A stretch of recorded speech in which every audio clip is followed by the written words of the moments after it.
حضور محدث اعظم ہند ارشاد فرماتے ہیں کہ بغداد کی سرزمین ہے بڑے پیر دستگیر رضی اللہ تبارک و تعالیٰ عنہ، جنہوں نے اپنے روحانیت سے لوگوں کے باطن کو ہی نہیں بلکہ ظاہر کو بھی سنوارا ہے۔ باطن تو سورے ہی ہیں غوث پاک کی طرف۔ یہ بڑے پیر دستگیر ہیں جن کی تربیت کا عالم دنیا سے جدا گانہ ہے، اسی لیے خود فرماتے ہیں ہماری بارگاہ کا انڈا بھی لوگوں کے مرغیوں سے بھاری ہے۔ بہجت الاسرار شریف کی روایت ہے نا مفتی صاحب؟ اسی لیے غوث پاک کے تعلق سے اعلیٰ حضرت فرماتے ہیں جو تیرا طفل ہے کامل ہے یا غوث۔ یہاں دونوں مراد ہے، ایک تو اولاد بھی اور ایک طفل سے مراد بچہ ولایت، میں اس کی اسی طرح سے کرتا ہوں، یعنی بڑے پیر دستگیر کی بارگاہ کی طرف جس نے قدم بڑھا دیا۔ بزرگوں نے فرمایا ہے کہ ابھی وہ سلسلہ قادریہ میں داخل ہی ہوا ہے، دیگر پر اس کی فضیلت ایسی ہے کہ جو آخر میں لوگ اوراد و وظائف اور چلہ کشی کے بعد میں پاتے ہیں، قادری غوث پاک کی نسبت سے قدم رکھنے کے بعد پاتا ہے۔ یہ بڑے پیر دستگیر کا فیضان ہے۔ اسی لیے اعلیٰ حضرت فرماتے ہیں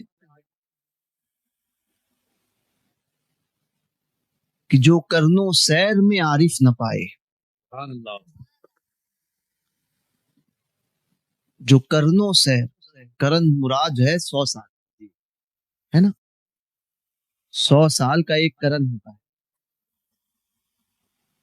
تو کرنو سیر یعنی کئی 100 سال کی عبادت، مجاہدات، چلہ کشی کے بعد جو کرنو سیر میں عارف نہ پائے، یہ عارف آپ کے درمیان کوئی بیٹھا ہوا وہ نہیں، یہ وہ ہے جو ولایت کو طے کرنے والا ہے، سمجھے؟ جو کرنو سیر میں عارف نہ پائے وہ بن مانگے تجھے حاصل ہے یا غوث، وہ تیری پہلی ہی منزل ہے یا غوث۔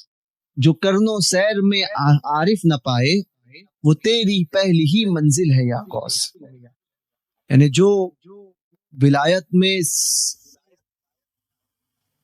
100 سال، ہزاروں سال جو ہے ریاضت کرنے کے بعد میں جو مقام نہیں پا سکتا، وہ بڑے پیر دستگیر کی پہلی منزل ہے۔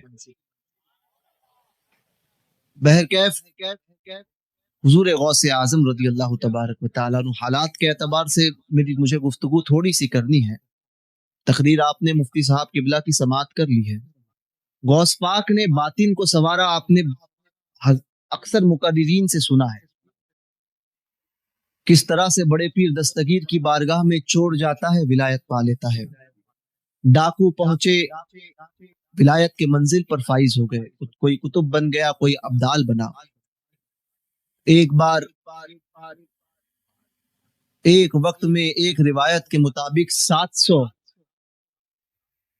چور اور ڈاکوؤں کو اور گنہگاروں کو بڑے پیر دستگیر نے اپنی ایک نگاہ سے ولایت کے مقام پر فائز فرمایا تھا۔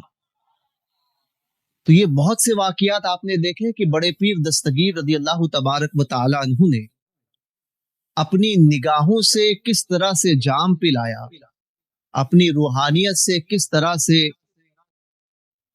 ایک ڈوبتے ہوئے کو نکالا اور ایسا پار لگایا کہ صرف نکالا نہیں بلکہ گرتے گرتے اس گرنے والے کو سوار دیا۔ سنبھالنا ایک اور چیز ہوتی ہے اور سوارنا ایک اور چیز ہوتی ہے۔ بڑے پیر نے سنبھالا ہی نہیں بلکہ سوار دیا، گرنے والوں کو سوارا ہے۔ تو یہ بہت سے واقعات آپ نے حضور غوث پاک بڑے پیر دستگیر کے آپ نے سماعت کیے ہیں۔